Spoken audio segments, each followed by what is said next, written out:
Good evening, everybody. Welcome to It's Just a Game of Two Halves, as all I say. Really happy to bring along on tonight a really good friend of mine. Not just a friend, I call him a confidant. I call him someone who helped me through a really sticky patch in my life. He'll tell you what he does a bit later. But obviously a West Ham fan, which makes it a lot better. Even on my when Julie and I renewed our vows a while back, he drove all the way up from Malaga on one day. And we had a nice meal together on the seafront. And then he went swimming in the waterfalls the next morning. And then you come down here, stayed here for 4 or 5 hours, and then drove all the way back to Malaga. That's what you call true friends. How are you and the family first, my friend? Really good, mate. Really good. Absolutely buzzing. As you know, I'm just outside at the minute. I've got Leah dancing, street dance. Leo's at home doing his own work. The missus indoors. So I'm really chuffed to finally be on your channel, mate. My friend Dougie. Yeah, slowly mooching along bit by bit. Not really at the time we'd like to all put into it. You know, it's supposed to be me doing this bit and Robbie doing a bit and Charlie doing a bit. But as you know, things have just been, I'll message you later about some things. I want to go into look, all these social media channels, including ours, including yours, including all the West Ham channels. I found myself having to pull away. I mean, it's quite funny, really, because we met through someone that went on and shouted and screamed, and I suppose I found it really funny, especially Julie. You know, she couldn't actually wait for West Ham to lose because you see, let's go on. Funny thing is, he looks a little fat bloke on screen, but he ain't, is he? Like, he's a big fat bloke, you know what I mean? But when we met, it was down to him, so I'm giving him a bit of praise. You know, this guy I did. I wouldn't have met you. I wouldn't have met Stu, Brooksy, and Very true. Ryan, of course. So without them, it wouldn't have happened. But like, eventually, I found him. It wasn't just about the team for him. It wasn't about the players. Eventually, I sussed that. It was about him. Now, I do think with the way, especially we are with mental health now, you know, you're a great believer in it. I've done courses with you trying to take this nut out that's been all over the place for years.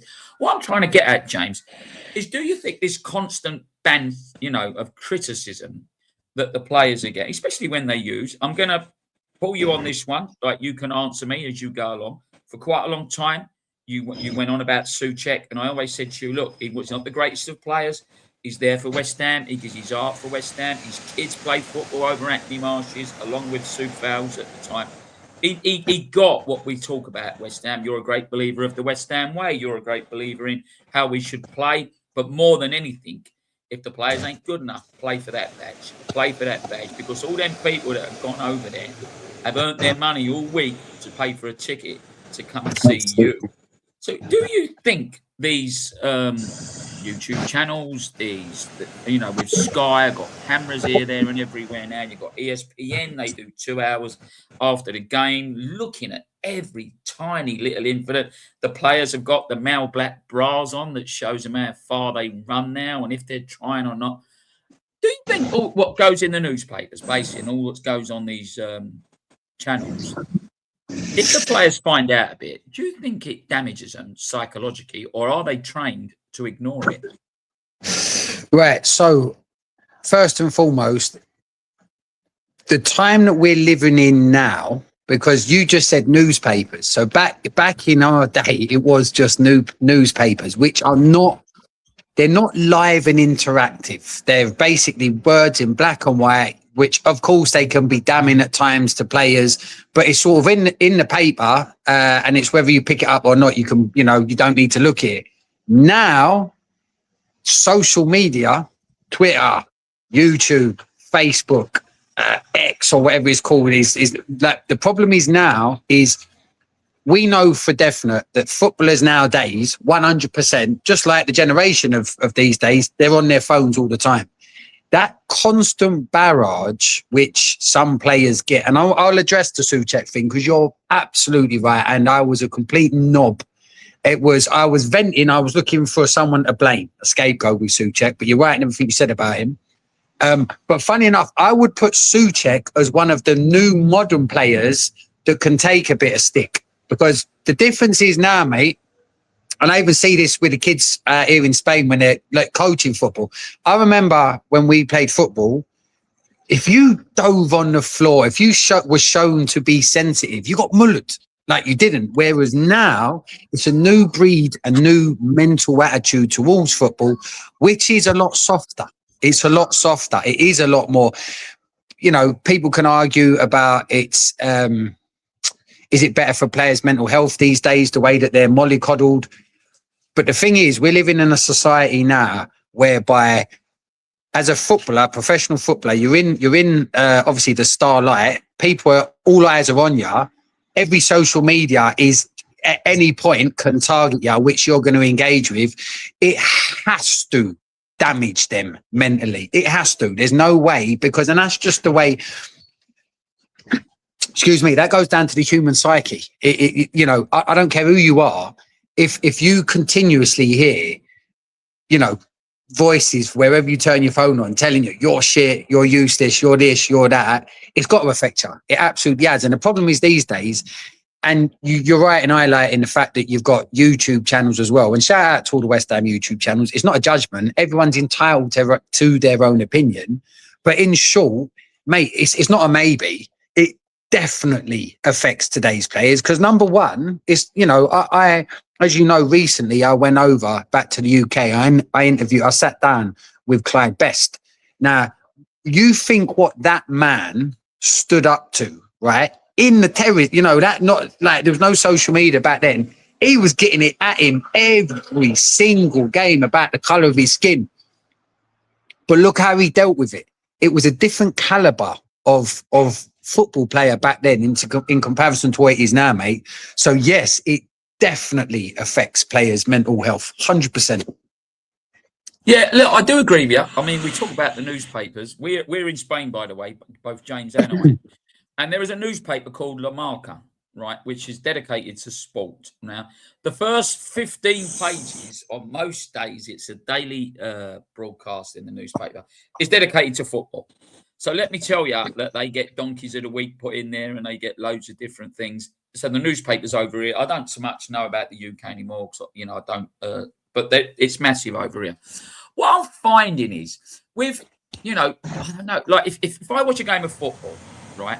Now remember that now we've only got 25% of British players play in the Premier League, yeah, and it's a little bit less for the English players. In the Spanish league, it's around about 35% of players are Italian.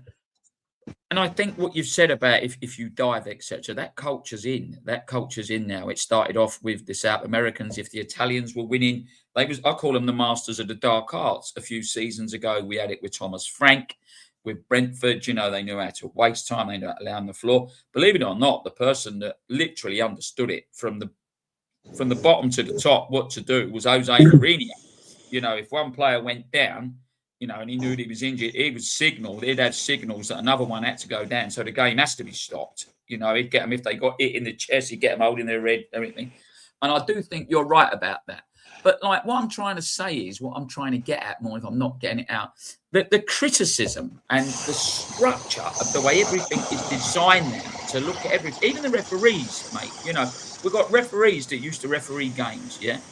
You make mistakes every day of your life. I make mistakes every day of my life, right? Referees, I'm sure they made mistakes. Even they got two lines missed. Now, even with VAR, right, they're making mistakes. So why are we having VAR? Is another question.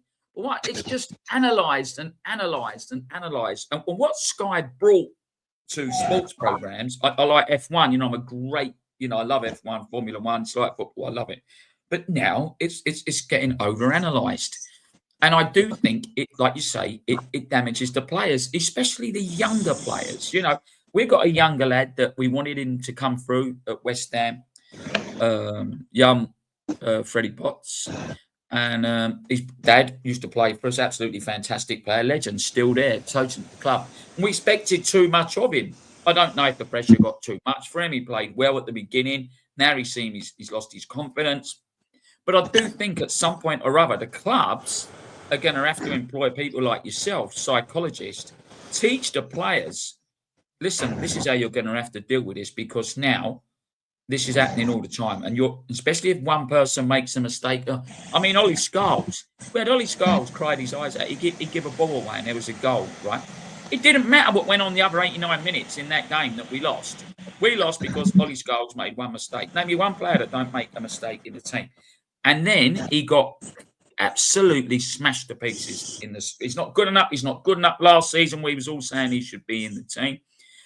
I do think it's just wrong. And going back to what we do at YouTube, are we a bit more structured and do we try and analyze it in a different way? Or are we as bad as what's going on? I want you to tell me, like, you know, even players now when they go out, players go on the pitch, they have to go like this when they talk to each other. You know, we've got people lip reading in the stands. When they finish, they can't go out anywhere. We had an instance a couple of years ago when Zuma kicked a cat in his own house, and his own brother sold the story to newspapers and news outlets. You know, they're getting to a stage where they're being kept in. You know, we had a few instances for a while ago where there was youngsters and there were certain people being accused of rape. One in particular, I can't think of his second name, it was Chad someone. It was eventually proven he wasn't. Are we going to need psychologists within the club to teach people how to deal with all the pressure, outside pressures of YouTube and all the other broadcasting rights that seem to pick everything down to the smallest amounts of dandruff they got on their shirt, mate? That's what I'm getting at. Well, it's interesting because if you think about this, right, from just a purely, without trying to be profound or over analytical, but just looking at what I'm about to say from a really childlike perspective, back in the day, when players got a bit of stick on the pitch, they might have been booed. They then walked down the dressing room. They then got into the car. They might have had some knobhead give them a bit of crap at the car, but then they went home and they was able to detach from it. So, like I said, from a basic human psyche level, because we've all played football, we know it's horrible having a bad game. You do think about it. We've all played at just your basic level. You walk off, you know, you walk back down the pub with your mates, you feel crap if you've let yourself down and you feel that way, but it gets forgotten about. The problem is now, mate, is you're getting that boo on the pitch. They're already knowing, oh my God, even at half time, they're going to get on their phones probably. Oh, well, what's being said about me? That's going to put them into some sort of mental, you know, fight or flight. Without getting too nerdy, it will literally put them in their sympathetic nervous system into that where they're already trying to get on with a game which they're already struggling with. Like you think of Kilman when he was getting booed in the last match, right? And then come the end of 90 minutes, you know you've had a stinker. You know before you do anything else that at some point you're going to pick that phone up and you are going to get, like I said, not just from YouTube, from Facebook, from Twitter, from all the other different social media platforms that they're all a part of. They know before they even look, they're preparing themselves already to be mentally torn to shreds by people that, let's face it, you know, internet is a blessing and a curse. It's lovely that me and you living in Spain can now have a voice on the internet about the team we love because we're quite detached from it otherwise. So being able to have a chat about West Ham feels a little bit more connected. But on the flip side of that, it also means that any Tom, Dick and Harry at any point can pick up a phone or some sort of recording device and absolutely muller people. I mean, some of the stuff that gets said, it goes... You know, it's disgusting. It's absolutely disgusting. The problem is the society we're living in now, Doug, it's not going to change. It's only going to get worse. Well, should it be regulated? Do you think it could be government regulated or regulated by the Premier League, for instance? Or it can't be now? Problem you got with that is freedom of speech. Now, as soon as, and again, this is the blessing and the curse of the internet, regardless of whether it's football, politics, just general, whatever it is, whatever environment, whatever type of profession you're involved in. Now that it's online, you're going to be susceptible to criticism.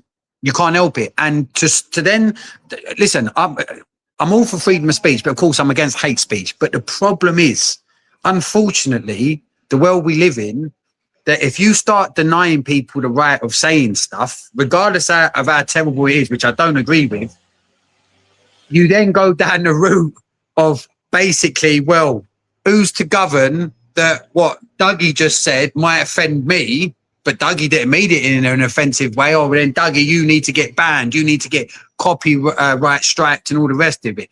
As far as I'm concerned, unfortunately, the world we're living in, you're going to get people that aren't so nice, that are going to say horrible things. But then you get nice people to say nice things.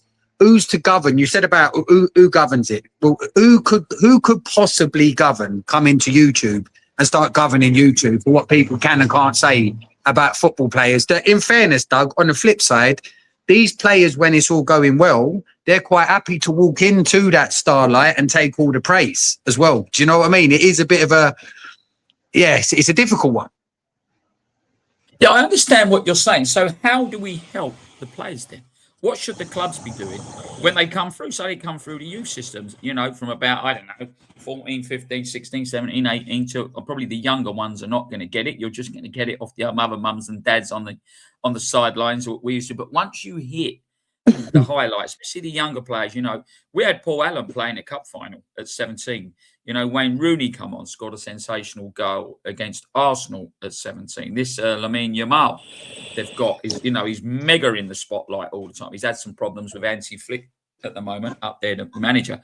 How do we help them? Do the clubs need to employ a psychologist and change the psyche of the way that the players are thinking to all this social media, some good, some bad, should we say? Absolutely. Absolutely. 100%. There should be. The thing is, what is not going to change is social media. In fact, if anything, it's only going to get worse. So it's not as if, I mean, God knows how far we're into your Instagrams, your Facebooks. I don't know, but it's a good few years now. So it's not like now it's this new thing that's popped up out of nowhere. At this stage, we know, unfortunately, there has been tragedies, and I'm thinking about kids as well, that end up taking their own lives because of people posting things online. And you think about how crazy that is. But unfortunately, that is the case. I mean, what I do professionally, I've worked with kids in difficult situations whereby the bullying now, because that's what we're talking about, regardless if it's a 25, 28-year-old football player, you know, a fully grown man, it's still bullying. Don't get it twisted. It is 100% bullying. It's not nice. It's not fair, but it is a part of life. So yes, getting someone into these clubs to try and upskill these young men in areas which now is relevant, very relevant for me to be a professional footballer now. I'm with you. There should be someone as they're coming through the academy. There should literally be someone almost social media training them, telling them, look, this is what social media is about. This is what you could face, and actually teaching them how to not get caught into patterns of negativity. Because that's fake. Like I said, I remember having stinkers as a kid, and I remember just feeling like my world has ended. To think that I would come home then, turn my phone on and get your shit, you should die. You know, because some of the stuff that people say is just, honestly, it is inhumane. To think that would what I'd be facing already after beating myself up. Yeah, I can understand why people would take themselves into a dark place. So yeah, for me, it is. And as far as I'm aware, mate, I do think now there are social, you know, these professional footballers, a lot of them have got, bear in mind, which they pay for, social media managers. So although it might look like Rio Ferdinand or Mohamed Kudus is posting something, normally it's someone within a team of social media people that are actually doing that for them. But is there enough emphasis being put on training how these players mentally handle the negativity? I don't know, mate, but is there room for more emphasis? Absolutely, bro. Absolutely. Because it will be I agree, James. Sorry, go on. Yeah, I agree. I was going to say one last thing on that. I would say just one last thing. Thank God, as far as I'm aware, so far, I don't think there's been a player that's, you know, done the unthinkable and topped themselves over social media things. But in many other walks of life, that's been going on for years. So could that happen in football? Absolutely, mate. Yeah, I agree. Well, listen, we could go on forever about this. There's one instance, well, two instances remember when David Beckham kicked he's the Atletico Madrid manager at the moment. I can't think of his name in a minute. He back kicked him and he got sent off. And Glenn Hoddle threw him under the Simeone. bus. Talking about Simeone. Simone. And he said Hoddle went, if he hadn't have done that, we could have won the World Cup. And he got the most vile abuse for a year. There was pictures of him hanging on lampposts. There was things they sang. He's hope his kids get cancer. The songs they sung around the ground about his wife. Literally, I think it was the following Euros, Wayne Rooney got sent off for a slide kick at That's right. Ronaldo. Yeah. And he got none of the abuse. So, but I'm going to say this, and a lot of people ain't going to like it. I do think people think because they're earning a lot of money, they should all be playing like Johan Cruyff every week or playing the top flight. Because they're earning this money, it's not their fault. It's not their fault that these youngsters are having this money thrust on them. But I do think a lot of people are jealous and they think they don't live our world anymore. Of course they don't. They could go out and buy 20 houses. I watched a program on Tony Cascarino in 1992. He was on 6,000 a week. He was offered a move to Marseille and he got 12,000. And if you think that now, although the average wage, by the way, in the Premier League is between 65 and 75. Now, James, let's talk a bit about West Ham, and then I need you to tell me basically what you do in your daytime job. First things first, I've heard tonight that Romero is now out for the season. He got bad injury for Spurs yesterday, and he is their captain. So whether that's good or bad for them or whether it's good they get someone else, I don't know. The easiest question, I suppose, is do you think West Ham survive? Right. So right now, if you're asking me right now, yeah, I think we probably will scrape it. I was having a look at the fixtures who we've got. We haven't got necessarily an easy run in. We've still got Newcastle. We've still got Arsenal. We've still got Leeds. Everton, Newcastle. Everton. Yeah. So it's not a given. But I said this yesterday.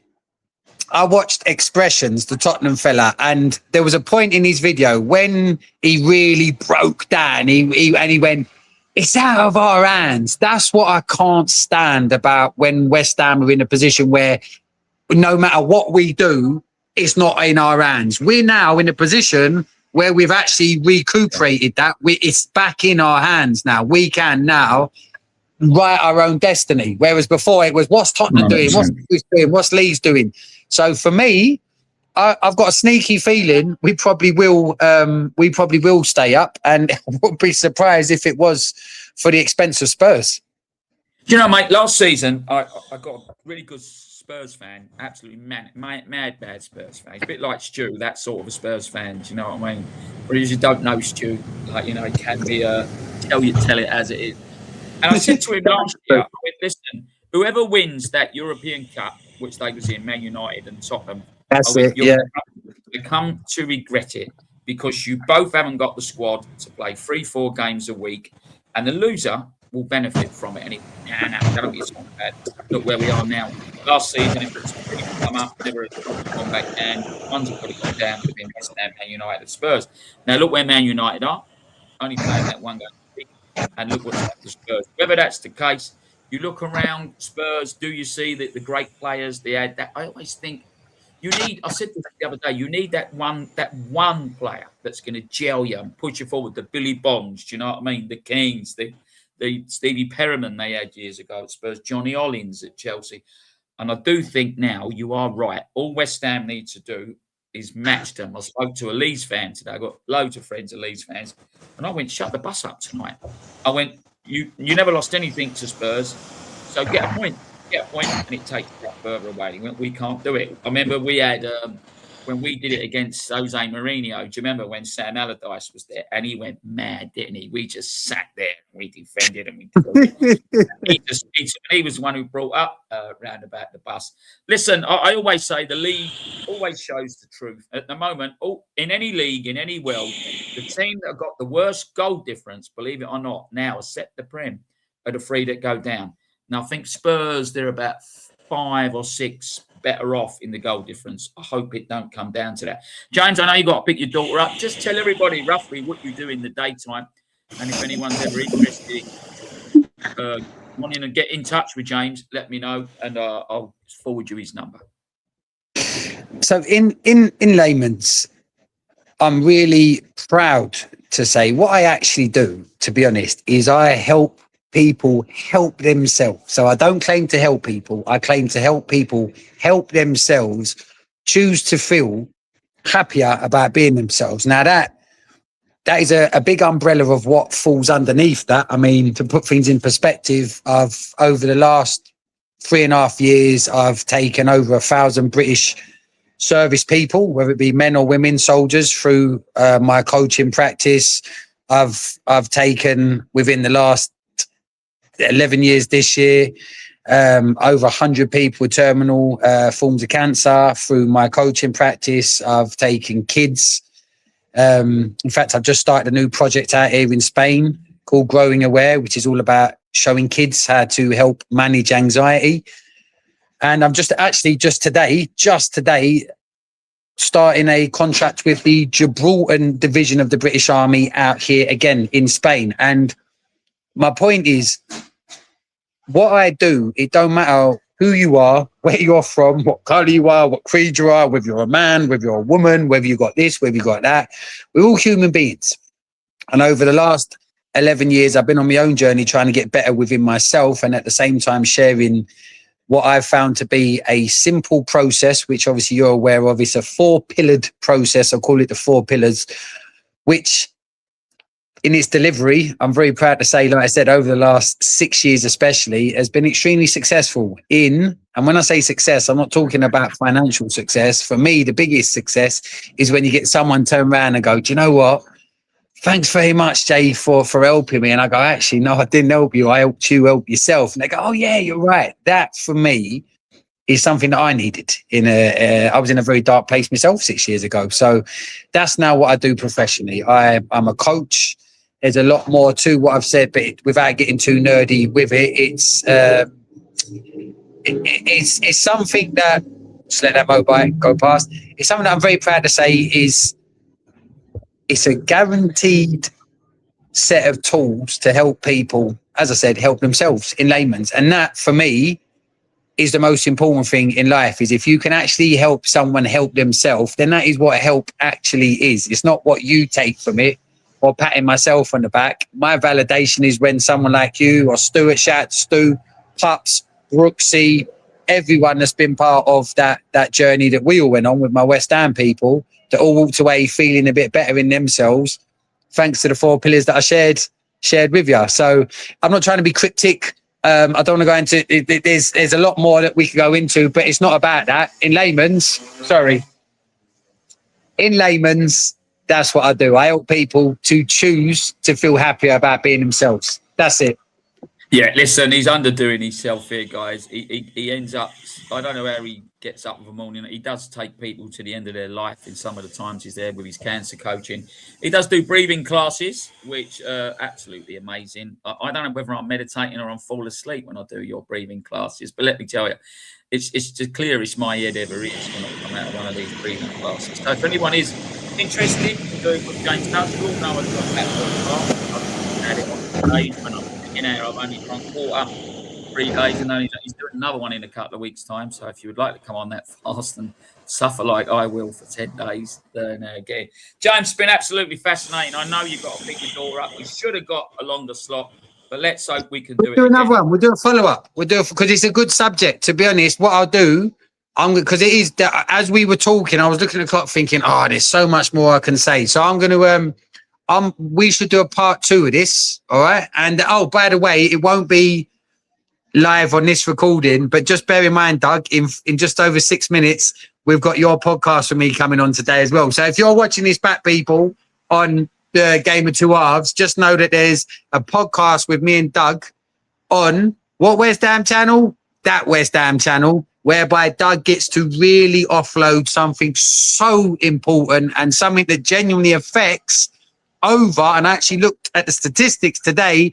over 3 billion people in the world. And that's living with someone with cancer, the other side of the story. So please check that out. When you're watching this, this will be after that's been aired, but it's on that West Ham channel. In fact, Doug, I think I should send you the link. You should pop it on it, or even on your channel as well, bruv.